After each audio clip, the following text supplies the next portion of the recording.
For thousands of years, the area known today as the City of Toronto has been used by its inhabitants primarily for its proximity to Lake Ontario. Since the arrival of European settlers in the 18th century, the City of Toronto has transformed from a trading post on the Humber River to one of the largest cities today in North America.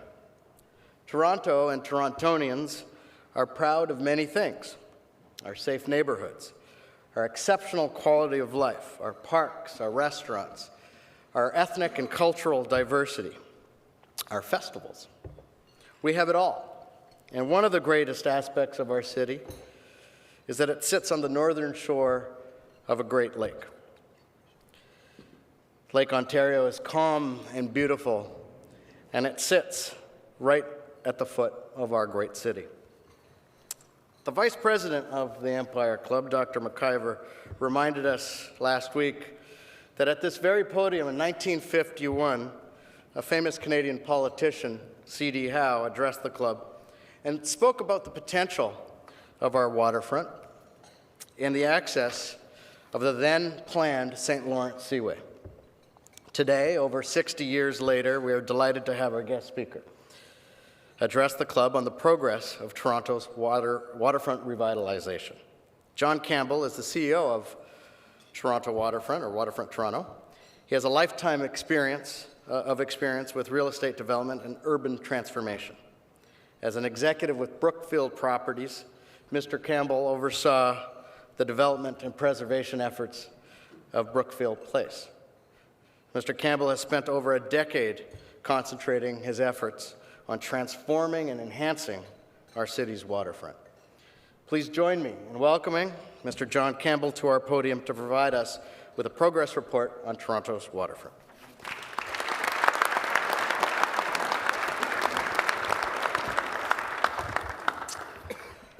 Thanks, Noble. It's really a pleasure to speak to the Empire Club today. I'm always grateful for the opportunity to talk about what Waterfront Toronto is doing and why we think it's so important to the city. And it's quite a pleasure to sort of also speak to the Empire Club. Looking at the guest book you had me sign earlier on today, it's quite an august group of speakers that you've had, so it's a real pleasure to join you. So I'm here today really to bring you a progress report on the work we're doing, but also to view that work through the lens of economic growth and competitiveness.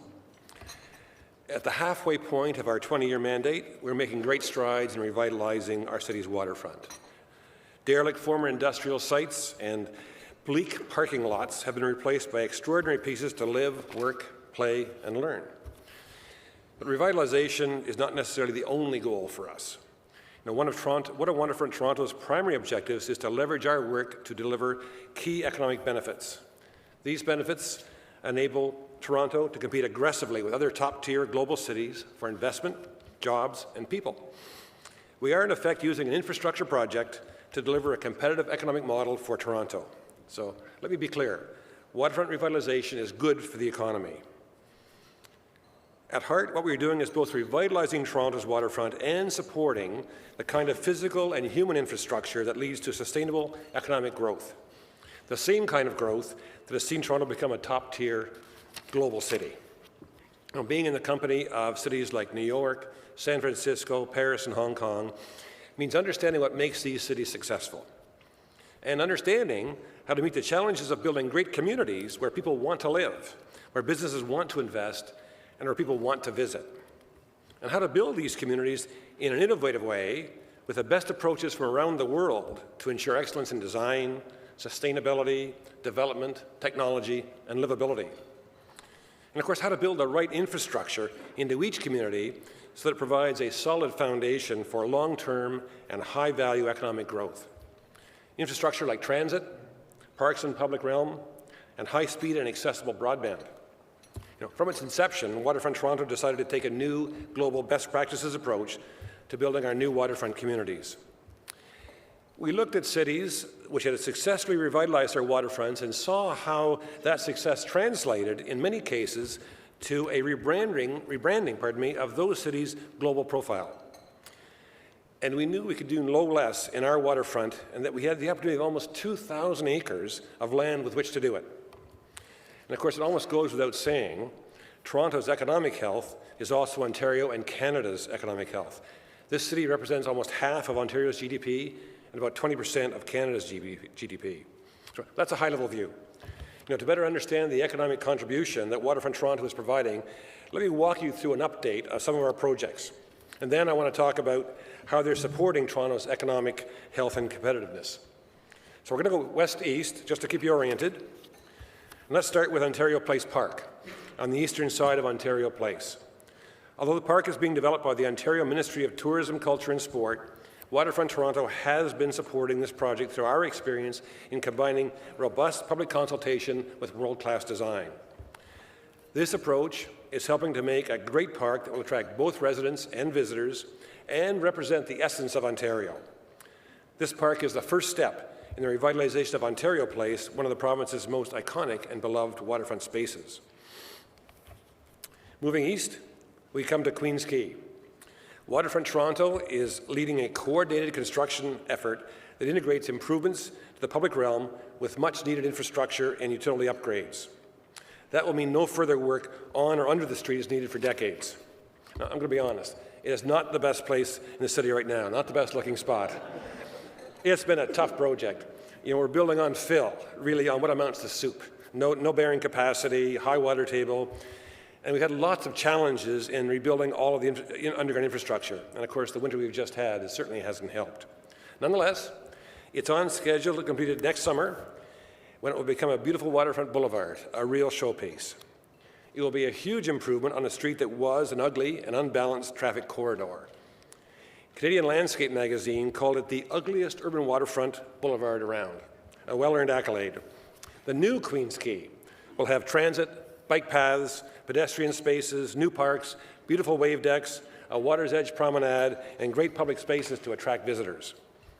And I'm predicting that the new Queen's Quay will be our signature street, linking major destinations along the water's edge and creating a vibrant atmosphere. Moving on towards Yonge Street now, where Waterfront Toronto and the city are working to develop the Lower Yonge Precinct. It will be a new location in the heart of downtown, but as it will be a home to thousands of residents and new businesses, it needs to be planned and developed with care. So in doing that, we must ensure that we don't repeat old mistakes, just putting up development without any regard for creating communities that are sustainable, livable, and vibrant. Waterfront Toronto wants to develop a vision for parks and public spaces and an understanding of what private development should look like in the area. And the goal here, again, is to help create a new community that will support accessible downtown living and that is appropriate in scale and form. As I'm fond of saying, great cities are defined by their public realm, not just by their buildings. Moving east along Queen's Quay, we've got big changes underway in East Bayfront, starting with 2 great new parks to anchor this neighborhood. Sugar Beach is a great combination of park, beach, and vantage point, overlooking the Redpath Sugar Refinery. Sugar Beach has become an instant hit. There are a few better places in Toronto from which to see the old and the new, the industrial and the modern, the lake and the city. It's a front row seat to what I call the theater of the harbor. And I've heard that area workers leave their desks every time a freighter pulls in to unload their cargo at Redpath. And then there's Sherbourne Common, where former industrial lands have been turned into a stunning waterfront park. It's a great example of Waterfront Toronto's commitment to innovative infrastructure that incorporates public art. And it's also got sustainability built right in. The park does double duty. It's the first park in Canada to integrate a neighborhood-wide stormwater treatment facility into its design. Next door are 2 new buildings, Corus Quay and George Brown College's Centre for Health Sciences. George Brown is home to over 3,000 full-time students learning in an innovative, hands-on, and sustainable environment. Some of the building's features include a green roof and energy and water conservation measures which are helping the college significantly reduce its ecological footprint. And having students in the area, of course, helps animate the waterfront year-round, not just in the summertime. Next to Sugar Beach is Corus Quay, home of Chorus Entertainment. Inside that building, you'll find more than 1,000 highly skilled, creative employees that ensure there's a solid commercial presence in East Bayfront. Linking the two buildings and the two parks together is the continuation of the Water's Edge Promenade. This is a 30-meter lakeside strip featuring both a row of mature trees that shelter pedestrians from sun and wind and a traditional boardwalk open to the elements that gives pedestrians full exposure to the lake. Both of those buildings are focused on technology and innovation, which leads me to what will soon be their neighbour, the Waterfront Innovation Centre. This will be a purpose-built commercial facility that will provide tenants with a collaborative environment characterized by a dynamic exchange of information, ideas, and innovation. It will have specialized digital infrastructure to respond to tenant needs, which I will tell you about more a bit later. The parks and commercial activity in this area help to anchor what will soon be a substantial residential development, Bayside. We're confident it will be one of Toronto's next great neighbourhoods, a vibrant and diverse mixed-use community and thriving waterfront destination. Waterfront Toronto's vision for a residential area built on a human scale with mews and small streets that promote a sense of closeness and community all year round. It also allows for microclimates rather than large windswept spaces. And when fully developed, East Bayfront will have approximately 6,000 residential units and 2 million square feet of office and retail space. It will also be connected to the city by the East Bayfront Light Rapid Transit, which will be the most important east-west transit line servicing these new waterfront communities and very important future commercial developments in the Portlands, such as the Unilever site on the other side of the Don River. The East Bayfront LRT has gone through a full environmental assessment, and we're currently working with all our government partners to secure funding for this important project. And of course, all of our planning and development work is based on having transit really built into the new communities. It makes those communities more sustainable, more attractive, and it raises land values, which helps spur further investment and development.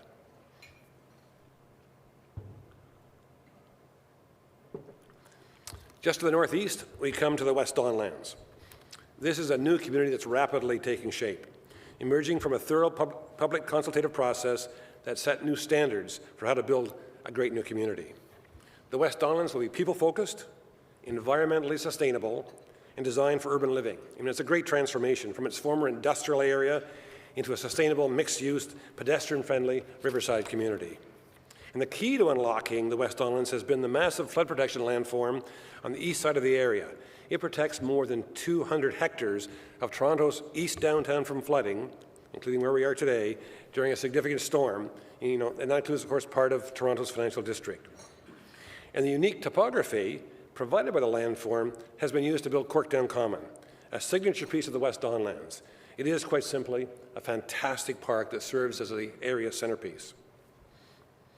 The emerging West Don Lands will have a mix of housing to accommodate people of all income levels, 6,000 residential units, commercial and employment space, at least one elementary school, 2 daycares, all surrounded by 9 hectares of parks and public spaces. And it will have multiple transit options, giving it strong connections to other parts of the city, including pedestrian and cyclist-friendly streets. Now, it's no wonder that West Don Lands was selected to be the location of the Pan Am Parapan Athletes Village. And of course, I would be remiss in not mentioning Underpass Park. It's a unique urban park that has transformed the derelict space beneath a series of road overpasses.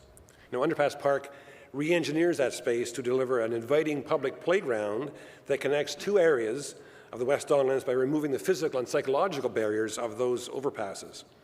Now, it's a park that perfectly represents the type of innovative and enjoyable spaces we're seeking to create. And it shows what can be done when you aim high. And of course, lastly, we come to the Portlands. They represent an unprecedented opportunity.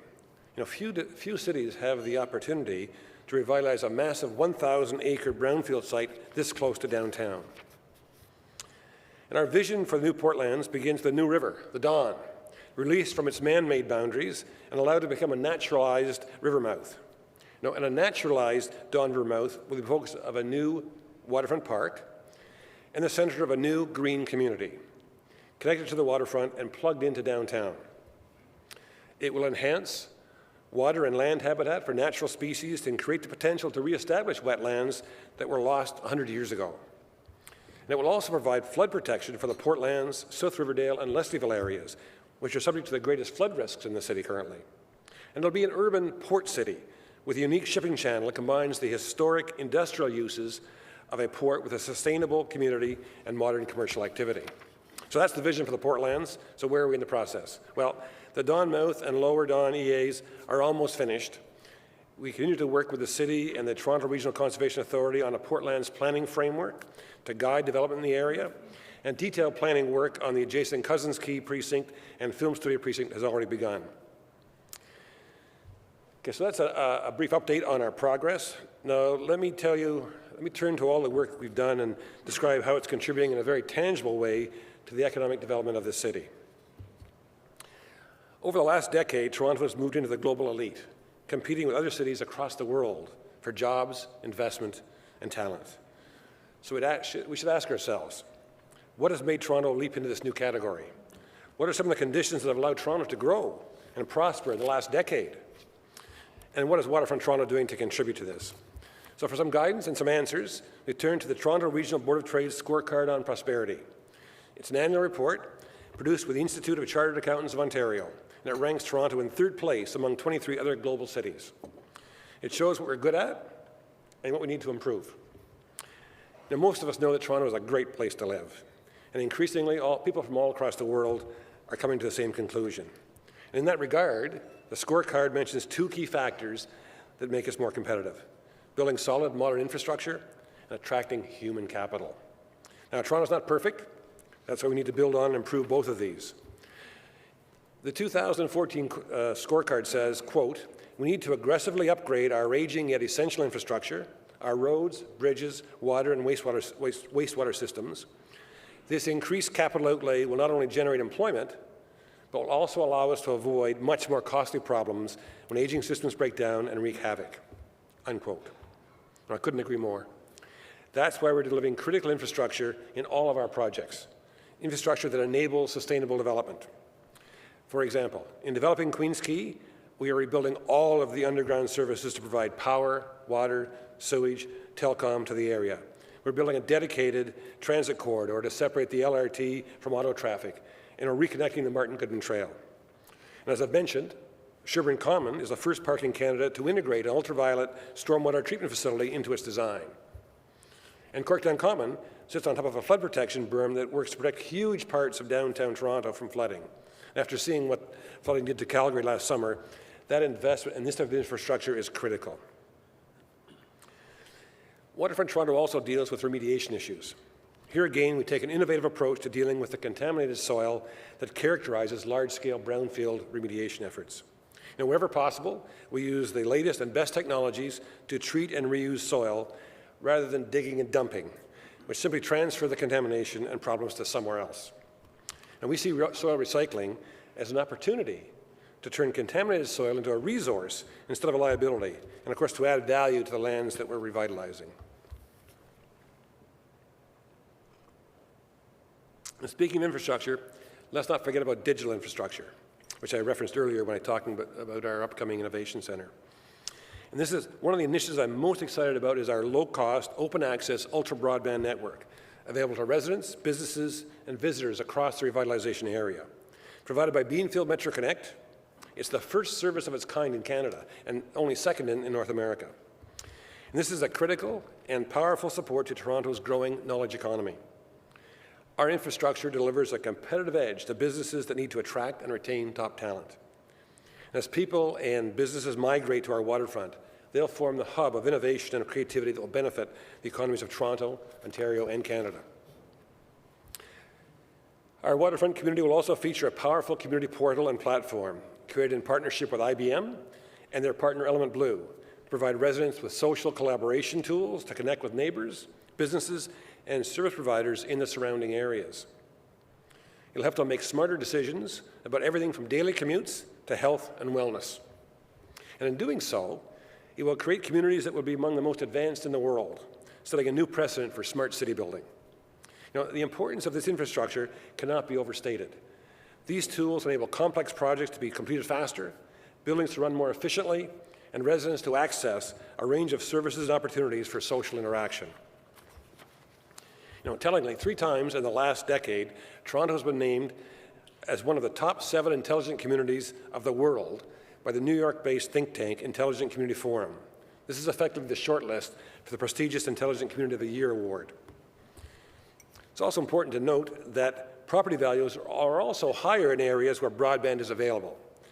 And of the more than 12,000 new residential units to be developed in East Bayfront and West Don Lands alone, the additional real estate value generated by this initiative could amount between $20 and $40 million. And those are just a few examples of how Waterfront Toronto is building modern infrastructure and adding great value to the areas being revitalized.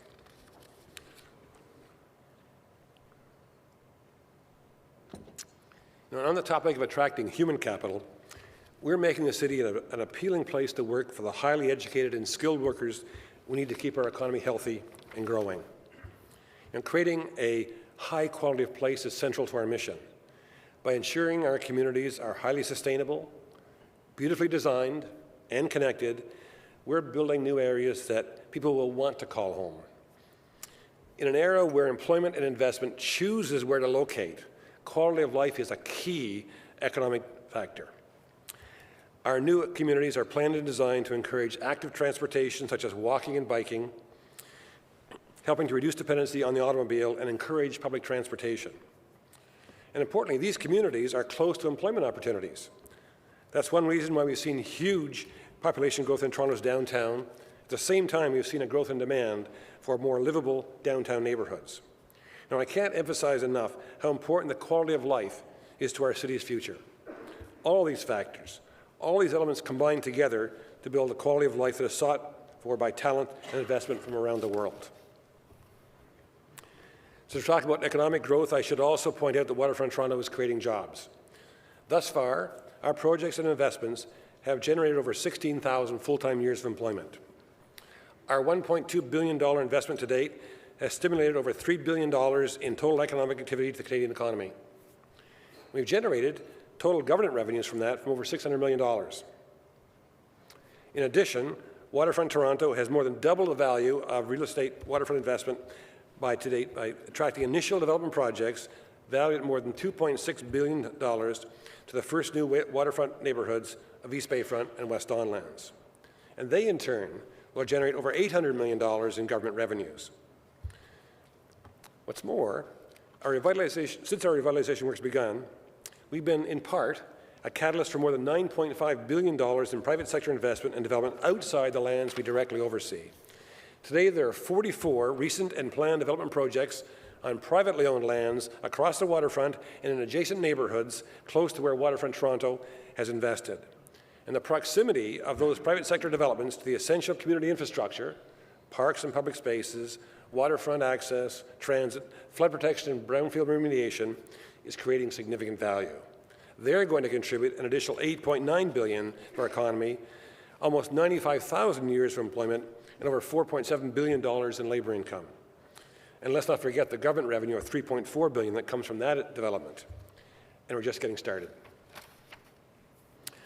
In the area of jobs, I'm also proud to say that Waterfront Toronto is a participant in the Waterfront Toronto Employment Initiative, which includes the City of Toronto, the Toronto Region Conservation Authority, labour unions, post-secondary institutions, the YMCA, and other service providers. The program works with employers and job seekers to connect unemployed and underemployed Torontonians to the employment and training opportunities generated by waterfront revitalization projects. Now, I should touch on some topical issues. I'll start with the Gardiner Expressway East and Waterfront Toronto's support of the option to remove the section of the Gardiner between Jarvis and the Don Valley. There's been a focus on what the removal will mean to traffic, but in looking at the issue from an economic development perspective, the removal will unlock tremendous development opportunities, building new communities and employment areas with a great quality of life. And in doing so, return hundreds of millions of dollars in land sale and development charge revenues to the city.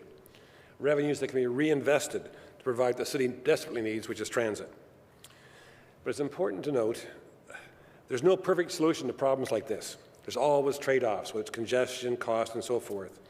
In this case, it's between maintaining the expressway's functionality and the cost of doing so. But ultimately, let's be clear, maintaining an elevated expressway doesn't solve Toronto's congestion problems. But it will make a huge difference in the efforts to revitalize Toronto's waterfront and help 5 new neighbourhoods reach their full potential. And that gives us the space and infrastructure we need to accommodate the city's future growth. Let me also address the proposal to expand the Billy Bishop Toronto City Airport.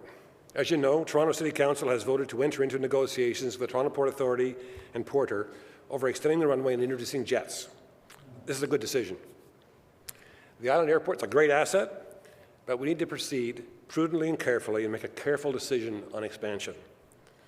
Waterfront Toronto's main concern with the proposed expansion is not technology or airlines, but rather scale and balance. At what point does the airport cease to be compatible with a thriving waterfront and instead become a presence that overwhelms the waterfront? We know that economic impact, the decision to live, work, and invest in the waterfront are interconnected to the quality of life and the experience of coming to the waterfront. That's why we need to understand the many impacts of expansion very, very clearly. We have to have the necessary information to make the right decisions, because that decision will be a generational decision. It could profoundly impact not only the efforts that have already been made to transform the waterfront, but also future revitalization prospects and the economic growth that flows from that. Great communities deliver what matters to people. Close access to economic opportunities, amenities that support an active lifestyle, dynamic public places, and parks that offer a superior quality of place, an exceptional experience of life in a diverse modern city that is Toronto.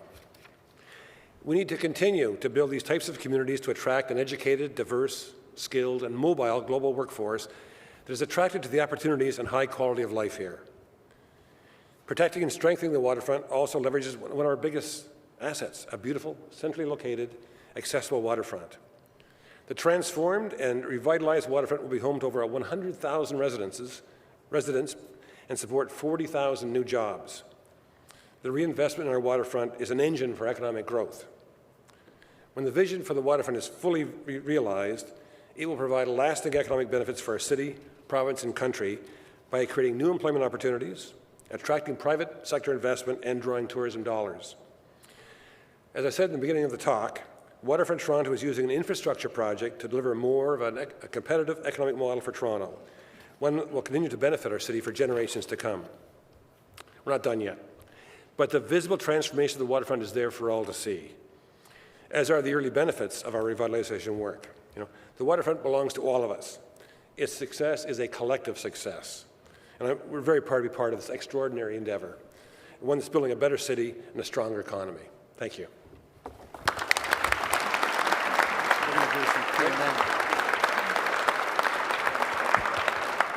Mr. Campbell has agreed to take some questions, and there are 2 microphones roaming around. If you would identify your name and the company that you're with and your question, that'd be great. A question over there.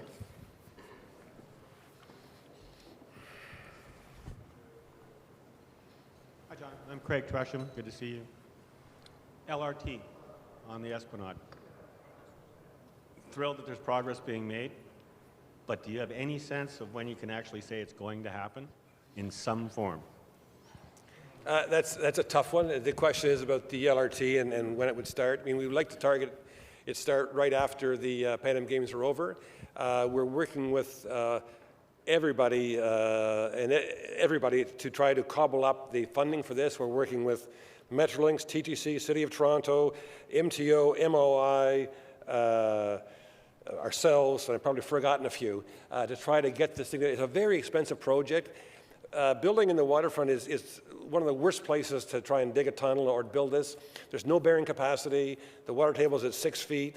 It's brownfield. You don't know what's there.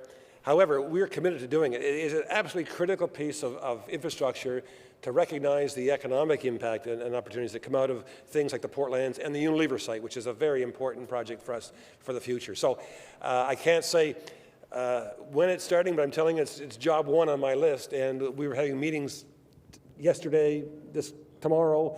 Like, we are working hard to try to make sure we get the funding to make it go ahead.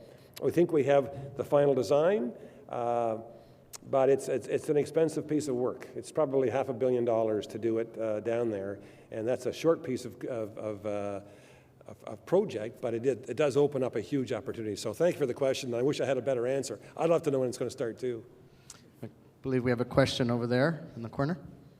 Hi, So my question is revolving the Billy Bishop Airport. So I'm sure you're aware, as most people are in this room, of the continued controversy surrounding the environmental impact of that. And I'm sure there have been countless environmental impact assessments, but I guess my question is more directed to what is your personal opinion, and based off of the documents that you've seen, regarding the possible environmental impact on the fragile ecosystem that's surrounding the island itself? Oh, sorry, my name is Eleni MacDonald. I'm studying international development at Centennial College. Thank you for the question. I mean, the airport's been a contentious issue, obviously. I think the approach that city staff have recommended is a very sane and reasonable approach. It's not a question of technology or airlines. I'm a big fan of Porter. I fly it. It's really about scale. On the environmental side, we're assuming that the process we're going to undertake with the city to go progressively forward is going to address all the issues: noise, emissions, ecologies, and so forth. So all of those are going to have to be looked at as part of the process. So I think this is a really sane, managed way of trying to proceed and look at what we can do. And at some point in time, it may be a no insofar as expansion, or it may be a yes because we're able to meet all those conditions, including the sensory experience. I mean, you can talk about cars on Erin Quay as being an issue, but it's also the sensory experience of the impact on the airport. So I think, on the waterfront. So I think everybody's committed. I mean, the Port Authority, ourselves, the city, everyone's committed to working together to solve these issues and make sure that we don't go ahead unless it's good. And I'm going to quote the Port Authority's chair, who said, you know, it's a do no harm. And and I think, Jeff, you'd support that. It's a do no harm situation. We've got to make sure that we go carefully and cautiously and prudently and make sure we look at this, but do no harm. The question in the corner. Hi there, Giovanni Marsico from Sotheby's Realty. I'm curious if there's going to be a connection between the Unilever site and Corktown Common in terms of a pedestrian bridge going over the DVP there, or for cyclists, and what is the connection to the Martin Goodman Trail? Well, I'm going to be pushing very hard for that, to that guy there. So, yes, I think what some of the thinking is, you've got this phenomenal commercial hub being looked at as part of the Unilever site, 15 million square feet of commercial space, and right next door you've got the Portlands to the south and West Donlands to the west. And so we'd be working very hard to try and find a way to build a pedestrian bridge to connect the two. One of the things we're looking at, if in fact, as this goes ahead, we're talking to Metrolinx about a future station there, and we'd hope that would be used to bridge across the river so that people could get up on a platform and walk across. So yes, it's not lost on us, so we want to see that develop. It's great for the commercial site and great for the residential area.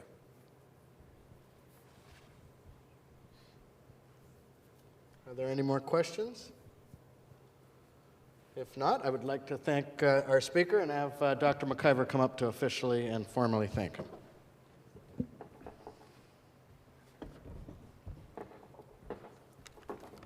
Thank you, Noble. John, members of the Empire Club, ladies and gentlemen, as you probably are aware, there's a surprising number of government-owned real property management and development corporations operating at all levels across Canada. Some are very specifically focused and are mandated with the development and optimization of value for things like university campuses or hospitals. Others are more multifaceted and seek to strike a balance between profitability and the achievement of community objectives. Some operate as partnerships between different levels of government, which often have competing objectives and vastly different levels of commitment. Our guest speaker today gave us a wonderful overview and update on one of our country's most successful multi-jurisdictional agencies. And the way in which he did it speaks to his success as a leader, a visionary, and a senior executive who's mastered the art of what many pundits refer to as multi-stakeholder management. Through all of the successful projects that Waterfront Toronto has completed or is in the process of completing, his unflappable personality and professional demeanor have allowed him to meet daily challenges head-on, and more often than not, never lose sight of the organization's ultimate goal: to revitalize the waterfront of Canada's largest city in a sustainable, economically viable fashion, and to bring us pride, and indeed to let us pass on this waterfront to future generations with pride. When our 19th century railway delivery system largely blocked Torontonians' access to their lakefront, compounded in later years with highways and what many viewed during a certain period as pretty ordinary multi-residential buildings, people in this city shook their collective heads when asked about the waterfront and cast an envious gaze toward Chicago and other American centers. In 2001, we decided at last to do something about that, and Waterfront Toronto was born. With John at the helm, it's begun to turn out projects that even David Suzuki lights up about, and both residents of and visitors to our fair metropolis now seek out exciting new venues like John was referring to, Corktown Common, Sugar Beach, and Chorus Key, just to name a couple. So John, you are viewed as one of our best city builders at this time in our history, and I suspect that I speak for everyone in this room when I say that we're all glad that you've never let political or media distractions take your eyes off the prize. Indeed, you've made a significant contribution to improving the quality of life of every Torontonian in this room.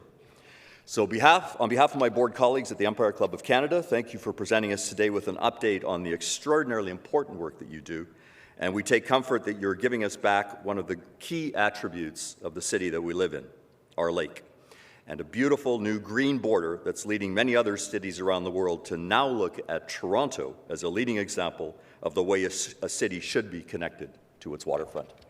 Thank you very much, sir.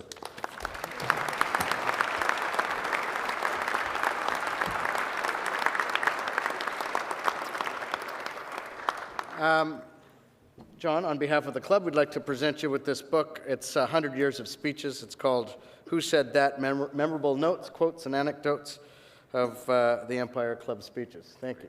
Thank you. I'd like to thank First Gulf Corporation for being our main sponsor today, Marshall Fenn Communications for sponsoring our student table this afternoon. I'd like to thank the National Post for being our print media sponsor, and Van Valkenburg for providing our AV.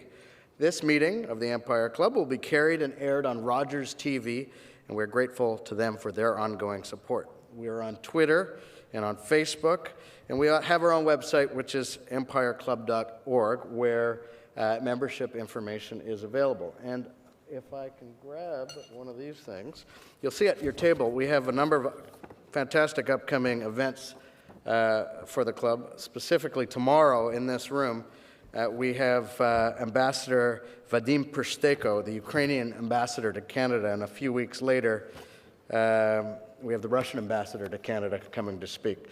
So if you'd like to join, tables are still available to both of those. We try to get them together, but that's beyond our level of authority. So please join us, and thank you all for coming. We hope to see you again soon.